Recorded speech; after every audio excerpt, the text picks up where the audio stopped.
జయశంకర్ భూపాలపల్లి జిల్లా కాళేశ్వరం సరస్వతి పుష్కరాలకు భక్తులు భారీగా తరలివస్తున్నారు. 11వ రోజు భక్తులు తెలంగాణ రాష్ట్రం నుండే కాకుండా ఆంధ్రప్రదేశ్, ఛత్తీస్గఢ్, మహారాష్ట్ర, మధ్యప్రదేశ్ రాష్ట్రాల నుంచి భారీగా వస్తున్నారు భక్తులు. త్రివేణి సంగమంలో పుష్కర స్నానం ఆచరిస్తున్నారు. పితృదేవతలకు పిండి ప్రార్థనలు, అదేవిధంగా సరస్వతి మాతకు చీర సారె సమర్పిస్తున్నారు. అనంతరం శ్రీ కాళేశ్వర ముక్తేశ్వర స్వామి వారిని దర్శించుకుని ప్రత్యేక పూజలు నిర్వహిస్తున్నారు.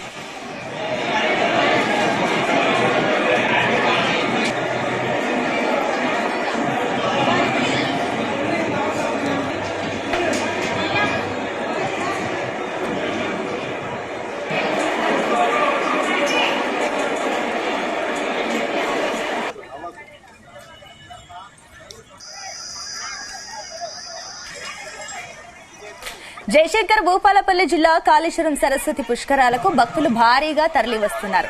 11వ రోజు భక్తులు తెలంగాణ రాష్ట్రం నుంచే కాకుండా ఆంధ్రప్రదేశ్, ఛత్తీస్గఢ్, మహారాష్ట్ర, మధ్యప్రదేశ్ రాష్ట్రాల నుండి భారీ సంగమంలో పుష్కర స్నానం ఆచరిస్తున్నారు. పితృదేవతలకు పిండి ప్రధానాలు, సరస్వతి మాతకు ఓం అంటే అర్థము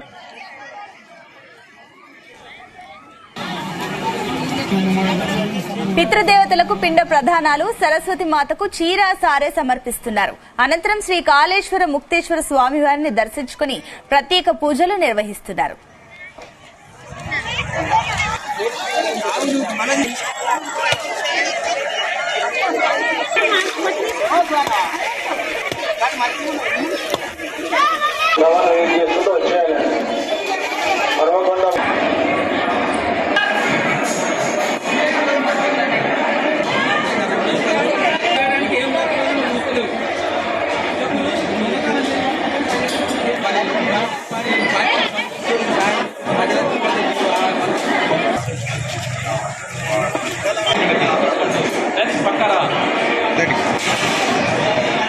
పన్నెండేళ్లకు ఒకసారి వచ్చే సరస్వతి పుష్కరాలు దేశంలో 2 చోట్లనే జరుగుతాయని, అందులో కాళేశ్వరం ఒకటని, అందుకోసమే సుదూర ప్రాంతాల నుంచి వచ్చి మొక్కులు చెల్లించుకుంటున్నామని భక్తులు చెబుతున్నారు.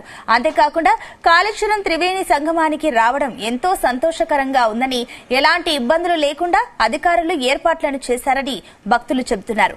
రేపటితో సరస్వతి పుష్కరాలు ముగియనున్నాయి.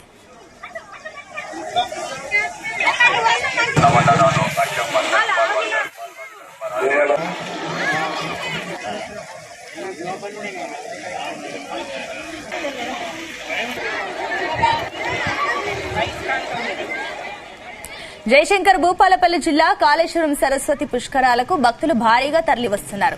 11వ రోజు భక్తులు తెలంగాణ రాష్ట్రం నుంచే కాకుండా ఆంధ్రప్రదేశ్, ఛత్తీస్గఢ్, మహారాష్ట్ర, మధ్యప్రదేశ్ రాష్ట్రాల నుంచి భారీగా వస్తున్నారు. త్రివేణి సంగమంలో పుష్కర స్నానం ఆచరిస్తున్నారు. పితృదేవతలకు పిండ ప్రధానాలు, సరస్వతి మాతకు చీర సారె సమర్పిస్తున్నారు. అనంతరం శ్రీ కాళేశ్వర ముక్తేశ్వర స్వామి వారిని దర్శించుకుని ప్రత్యేక పూజలు నిర్వహిస్తున్నారు.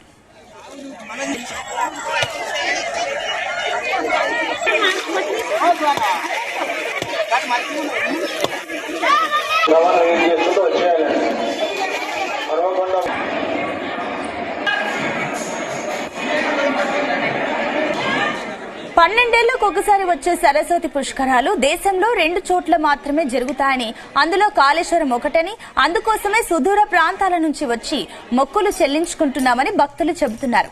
అంతేకాకుండా కాళేశ్వరం త్రివేణి సంగమానికి రావడం ఎంతో సంతోషకరంగా ఉందని, ఎలాంటి ఇబ్బందులు లేకుండా అధికారులు ఏర్పాట్లను చేశారని భక్తులు చెబుతున్నారు.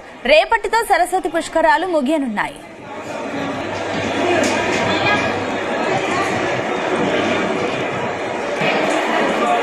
మేము గోదరకాని రామగుండం నుండి వచ్చినాం. ఇక్కడ అన్ని ఫెసిలిటీస్ బాగానే ఉన్నాయి. మేము బస్ వచ్చినాం, బాగానే దొరికింది ఫ్రీ బస్సు. మళ్ళీ ఇక్కడ నుండి దిగి మళ్ళీ వెహికల్స్ బాగున్నాయని ఆటోకి వచ్చినాం. ఇక్కడ స్థానాల దగ్గర కూడా మంచిగా ఉంది, లేడీస్ కూడా మంచిగా ఉంది, అన్ని బాగానే ఉన్నాయి. దర్శనం కూడా ఫ్రీగా అయిపోయింది, 5 నిమిషాల్లో అయిపోయింది మాకు దర్శనం. అంత బాగుంది. ఇక్కడ అంత బాగుంది. వాటర్ బాగుంది, వాటర్ మంచిగా ఉంది. ఎక్కడైనా కూల్ వాటర్ పెట్టిరు, మంచిగా ఉంది. లేదు, అన్ని లేడీస్ కి అయితే మంచిగా ఉంది, లేడీస్ కి అందరికి మంచిగా ఉంది. మేము ఇప్పుడు మొదటిసారి వచ్చినామండి కాళేశ్వరం పుష్కరాలు. చక్కగా అరేంజ్మెంట్స్ అయితే చక్కగా ఉన్నాయి. దర్శనం అయితే చాలా బాగా జరిగింది. పుష్కర స్నానం కూడా చాలా బాగా అనిపించింది. ఎంతో సంతోషంగా ఉంది. మొదటిసారి అయినా కూడా ఎంతో ఆనందాన్ని ఇచ్చింది అన్నమాట. తెలంగాణలో ఫస్ట్ టైం మేము రావడం కూడా, హైదరాబాద్ నుంచి వచ్చాము మళ్ళీ ఇక్కడికి. చాలా సంతోషంగా అనిపించింది. మా వాళ్ళందరూ కూడా వచ్చారు. ఆడవాళ్ళమే వచ్చాము, అయినా హ్యాపీగా వెళ్తున్నాము. Thank you. ఏర్పాట్లన్నీ కూడా బాగున్నాయండి. ఏర్పాట్లన్నీ కూడా బాగున్నాయి. ఎక్కడైనా కూడా ఆలస్యం అనేది జరగలేదు. ఆన్ ది స్పాట్ అరేంజ్మెంట్స్ ఉన్నాయి. అక్కడ దిగగానే ఫ్రీ బస్సులు ఉన్నాయి. దిగగానే మళ్ళీ దేవుని దగ్గర పుష్కరాల ఘాట్ దగ్గర కూడా అరేంజ్మెంట్స్ ఉన్నాయి అన్నమాట. బస్సెస్ ఉన్నాయి. స్కూల్ బస్సుల ద్వారా గానీ, కాలేజ్ బస్సెస్ గానీ, ఆటోలు కూడా ఉన్నాయి. అక్కడ నుంచి అక్కడ పుష్కర ఘాట్ లో స్నానం చేసేసుకొని మళ్ళీ ఇక్కడ శివుని దర్శనానికి కూడా చక్కగా జరిగింది. అన్ని అరేంజ్మెంట్స్ చక్కగా ఉన్నాయి. మేము గోదరకాని రామగుండం